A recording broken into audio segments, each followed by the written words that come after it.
Good morning, first year students.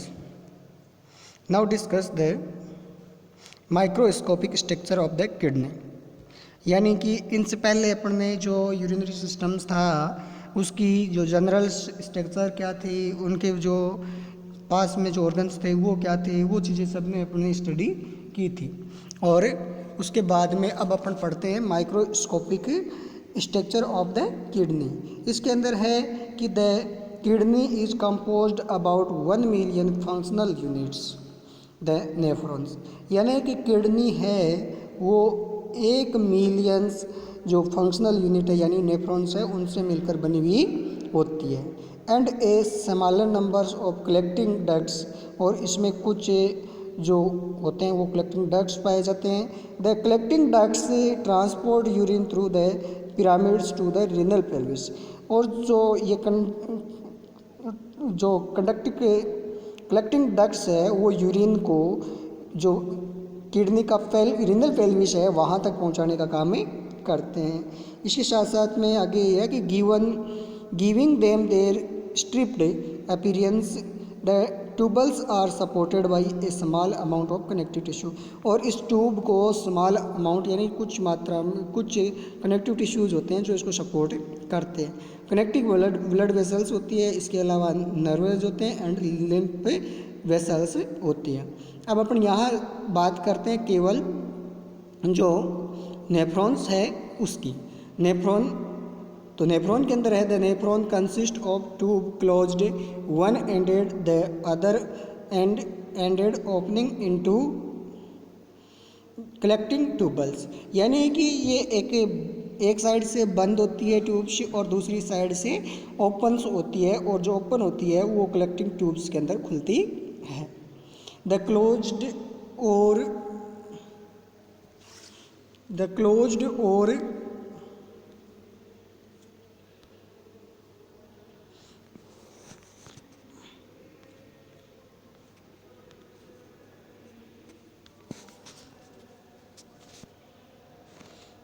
the closed or blind end is indented to form of a cup-shaped glomerular capsules। यानी कि जो बंद हिस्सा होता है वो ग्लोमेरुलर कैप्सूल्स का होता है, जिसे बोमन कैप्सूल्स या बोमन संपुट भी कहते हैं। विच से almost completely enclosed a network of arterial capillaries. और ये कैपिलरीज जो आर्टेरियल कैपिलरीज होती है उसका एक गुच्छा होता है और ग्लोमेरुलस कहलाता है। Continuous form from the glomerulus capsule is reminder of a nephron is about 3 semi long and is described in 3 parts. यानी कि जो नेफ्रॉन्स होता है वो कितने सेमी लंबा होता है, 3 सेंटीमीटर तक लंबा होता है और इसके 3 पार्ट्स होते हैं। जो फर्स्ट पार्ट है उसको कहते हैं the proximal convoluted tubules. Second parts होता है उसको कहते हैं मेडुलरी लूप्स या हेनले का लूप्स भी कह सकते हैं इसको। और थर्ड होता है उसको कहते हैं distal convoluted tube leading into a collecting ducts. यानी कि इसके अदर नेम्स की बात करें तो इसको फर्स्ट को अपन ascending colons proximal conductive tubes होता है जहाँ पर ग्लोमेरुलस होता है, सेकंड हेनले का लूप और थर्ड है दूरस्थ कुंडलित भाग होता है, ठीक है, जिसको अपन डिस्टल कन्वर्टेड ट्यूब से कह रहे हैं। नेक्स्ट इसके आगे है कि the collecting ducts units forming a large ducts that empty into the minor calyces. यानी कि ये डक्ट्स है वो एक माइनर यूनिट्स होती है और वो क्या करती है forming the large duct and empty into the जो फॉर्मेशन होता है यूरिन का उसको जो माइनर कैल्सियज होते हैं वहाँ पर डालने का काम करती है। After entries the kidney at the hilum the renal artery divided into the smaller arteries and arterioles. जब आर्टरीज किडनी के अंदर इंटर करती है हाइलम पार्ट्स में तो वो छोटी छोटी आर्टरीज और आर्ट्रियोल्स के अंदर डिवाइडेड हो जाती है। और in the cortex and A arteriole the different arteriole enters each glomerulus capsules and subdivided into the cluster of the capillaries। और उसके बाद में ये जो प्रत्येक नेफ्रॉन्स होते हैं उस नेफ्रॉन के ग्लोमेरुलस पार्ट्स तक जाते हैं और वहाँ पर जाकर के क्लस्टर कैपिलरीज यानी कि एक गुच्छा बना लेते हैं आर्टरीज का, कैपिलरीज का एक गुच्छा बन जाता है, फॉर्मिंग द ग्लोमेरुलस और ग्लोमेरुलस का निर्माण करते हैं। Between the capillary loops are connective tissue phagocytic mesangial cells. और यहाँ पर जो कैपिलरीज लूप्स होता है वो कनेक्टिव टिश्यू के फेगोसाइटिक मेनिजियल सेल्स का बना होता है, the which are part of the monocytes macrophages systems. Monocyte macrophages systems यहाँ पर बना हुआ होता है, जिसके थ्रू क्या होता है कि जो भी मान लो कि वेस्ट प्रोडक्ट्स या जो पार्ट्स होते हैं उसको यहाँ पर इनग्लप्ट कर लिया जाता है। The blood vessels leading away from the glomerulus is the different arterioles. जो ग्लोमेरुलस से दूर जाती है उसको अपन इफेंटिंग आर्ट्रियोल्स कहते हैं। It break up into the second capillaries at a network and exchange across the capillaries wall regulate the composition of the blood and supplies local tissue with the oxygen and nitrogens। और ये क्या करती है कि जो मान लो यहाँ से आर्टरीज आई है उसके अंदर जो वेस्ट प्रोडक्ट था उसको लेकर के वहाँ पर ये क्या करती है, इसके साथ साथ में ऑक्सीजन है, नाइट्रोजन है, वो पहुँचाने का काम करती है। Veins blood drained the renal vein, और रीनल वेन के अंदर जो अपना ऐसुत रक्त होता है वो चला जाता है। Which empty into the inferior vena cava, और वो इंफीरियर वेना केवा में चला जाता है। The blood pressure into the glomerulus is higher than in other capillaries because is diameter of afferent arteriole is greater than that efferent arterioles. यहाँ पर जो ब्लड प्रेशर का डिफरेंस होता है वो ज़्यादा पाया जाता है, क्योंकि यहाँ पर मान लो कि ये कहें कि डायमीटर है वो इन जो होते हैं उनका क्या होता है कि हायर होता है अदर कैपिलरीज के वजह। अब नेक्स्ट है कि the ball of a glomerular and glomerulus capsules consist of a single layer of a flattened epithelial cells. यानी कि जो ग्लोमेरुलस होता है, ग्लोमेरुलस कैप्सूल्स होता है वो single layer of a flattened epithelial tissues होता है, एपिथेलियल सेल्स होता है उसका बना हुआ होता है। The glomerular wall are more permeable, यानी कि यहाँ पर जो फ्लूइड्स है वो या फिर जो कण होते हैं वो एक दूसरे से पलट आ जा सकते हैं, परमेबल होते हैं, ठीक है। Then those of other capillaries, दूसरी कैपिलरीज के बजाय। The reminder of the nephrons and collecting tubules are formed a single layers of a highly specialised cells होती है यहाँ पर। नेक्स्ट है the blood vessels of kidney are supplied by both sympathetic and parasympathetic nerve है।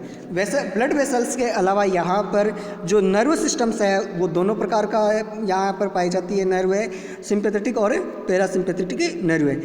The presence of the both branches of the autonomic nerve system, और ये autonomic nerve systems की होती है, और control the renal blood vessels diameter and renal blood flow. जो क्या करती है, जो रीनल ब्लड वेसल्स है, डायमीटर है, उसको कंट्रोल करती है, और जो ब्लड फ्लो है उसको आइडेंटिफिकेशन और ऑटो रेगुलेशन करती है। इसके बाद में आगे चले तो अपन function of the kidney, kidney के फंक्शन कौन कौन से होते हैं उसकी बात करें तो फर्स्ट फंक्शन है वो formation of the urine. Formation of urine, formation of urine के अंदर है the kidneys from urine which passes through the ureters to the bladder और स्टोरेज प्रियोर टू एक्सक्रीशन। यानी कि किडनी जो यूरिन फॉर्मेशन है उसका काम करती है, उसके बाद में ये यूरेटर्स यानी कि जो ब्लैडर्स होता है, यूरिनरी ब्लैडर्स होता है वहाँ तक पहुँचाना, उसके अंदर स्टोरेज करना और उसके बाद में एक्सक्रीशन करना। The composition of urine reflected exchange of a substance between the nephron and the blood vessel into the renal capillaries. और जो चेंजेज होते हैं जो यूरिन के अंदर जो ब्लड के अंदर वेस्ट प्रोडक्ट था वो बाहर निकलता है। वो कहाँ निकलता है, नेफ्रॉन के अंदर जो ब्लड कैपिलरीज होती है वहाँ पर waste products of proteins metabolism are excreted electrolytes और control and pH acid base balance बनाने का काम करते हैं। Is maintain by excretion of hydrogen ions, और हाइड्रोजन आयन को भी मेंटेन करते हैं। There are 3 process involve in the formation of urine. Urine formation की 3 स्टेप्स होती है। इसके अंदर फर्स्ट स्टेज होती है उसको कहते हैं फिल्ट्रेशन, सेकंड को कहते हैं सिलेक्टिव अब्जॉर्प्शन और थर्ड होता है उसको कहते हैं सेक्रेशन। थर्ड होता है उसको कहते हैं सेक्रेशन। इसके अंदर सबसे पहले आता है filtration.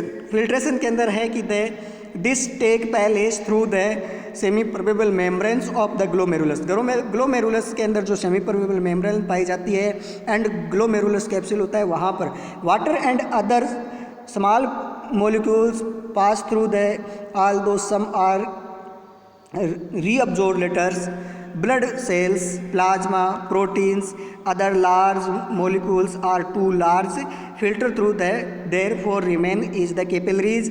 The filter in the glomerulus is very similar is composition to plasma with important excretion of plasma proteins. यानी कि यहाँ पर ये कहा गया है कि जैसे मान लो कि फिल्ट्रेशन होता है उस समय वाटर का हो जाता है, यूरिया का हो जाता है, यूरिक अम्ल्स का हो जाता है, इसके अलावा प्रोटीन्स होती है ज़्यादा मात्रा में, और जो अन्य कंपोनेंट्स होते हैं वो एक बार इसके साथ आ जाते हैं। बाद में जिनकी आवश्यकता होती है उनको तो क्या कर दिया जाता है, वापस रीअब्जॉर्ब करने के लिए आ जाएगा, और बाकी है वो एक्सक्रीशन के अंदर चला जाता है इसके अंदर।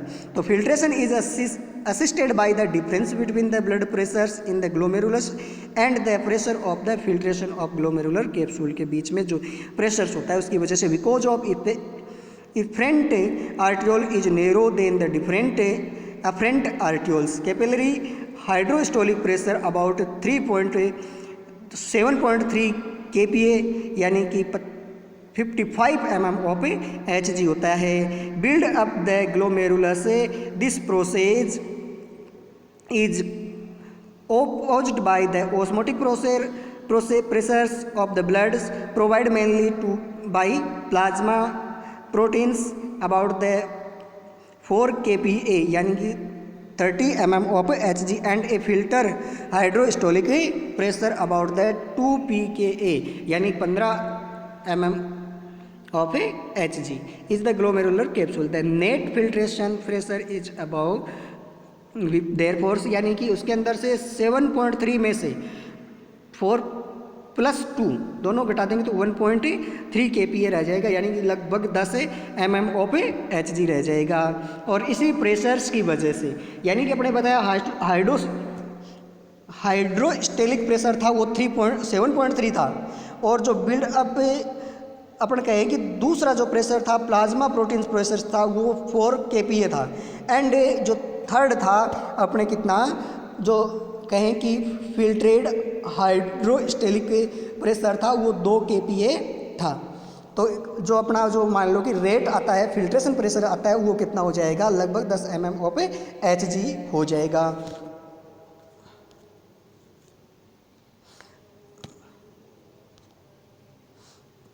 इसके साथ साथ अब आगे बात करें कि the volume of filtrate formed by the both kidneys each minute is called of glomerular filtration rates, यानी GFR कहते हैं इसको। इन हेल्थ एडल्ट्स, एक जो मान लो कि स्वस्थ व्यक्ति होता है उसका लगभग GFR रेट्स होता है वो 125 ml पर मिनट्स होता है, और 180 litre of filtration are formed वो ईच डे, प्रत्येक दिन 180 लीटर है वो ब्लड फिल्टर्ड हो जाता है, जो फ्लूइड्स फिल्टर होता है वो हो जाता है। Is later reabsorbed with the less than 1% is 1 to 1.5 litre excreted of urine, और उसमें से 1% यानी कि 1 लीटर से 1.5 लीटर तक यूरिन है वो एक्सक्रीटेड होता है।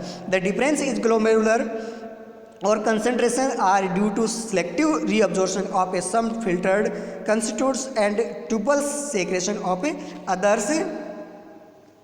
नेक्स्ट है auto regulation of a filtration. Filtration का है वो ऑटो रेगुलेशन से होता है, ऑटो रेगुलेशन होता है। तो ऑटो रेगुलेशन ऑफ फिल्ट्रेशन में है कि renal blood flow is a protect by the mechanism called a auto regulation, और renal blood flow is maintained by the constant pressures across the range of systolic blood pressure 120 और diastolic process एक 80 mm of Hg होता है। Auto regulation operate depends entirely of the nerve controls, the nerve supply to the renal blood is interrupted or regulation continues to operate.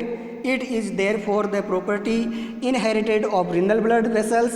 It may be stimulate the changes in blood pressure in the renal arteries and a fluctuating levels of a certain metabolism और prostaglandins, यानी कि जैसे मान लो कि यहाँ कहे कि जो ऑटो रेगुलेशन का मतलब है कि अपना जो ब्लड प्रेशर है वो अपने आप रेगुलेटेड रहता है। इस को रेगुलेट करने के लिए इसके अंदर जो नर्वस पाए जाते हैं वो जो सिंपैथेटिक और पैरासिम्पैथेटिक होते हैं वो अपने आप इस पर कंट्रोल करते हैं। और इसके बाद में है कि इस सीवियर शॉक, अचानक मान लो शॉक लग जाए when the systolic blood pressure fail below 80 mm of Hg, अगर मान लो कि 80 mm ऑफ एचजी से अगर कम हो जाए सिस्टोलिक ब्लड प्रेशर, तब है वो शॉक की कंडीशन आ सकती है और ऑटो रेगुलेशन फेल हो सकता है।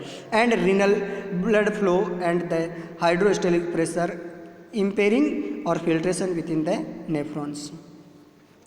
नेक्स्ट अपन बात करेंगे अगले जो टॉपिक्स है उसके अंदर कि भाई किस तरह से, मान लो कि तीनों स्टेज में आपको एक बार साथ में बताऊंगा कि किस तरह से तो फिल्ट्रेशन होता है, किस तरह से सिलेक्टिव रीअब्जॉर्प्शन होता है और किस तरह से मान लो एक्सक्रीशन होता है। वो ये टॉपिक पूरा होने के बाद में एक बार दोबारा से रिमाइंड करेंगे, उस समय एक एक चीज़ को दोबारा पढ़ेंगे। अभी है वो एक बार मैं इनको यहीं छोड़ता हूँ। Thank you.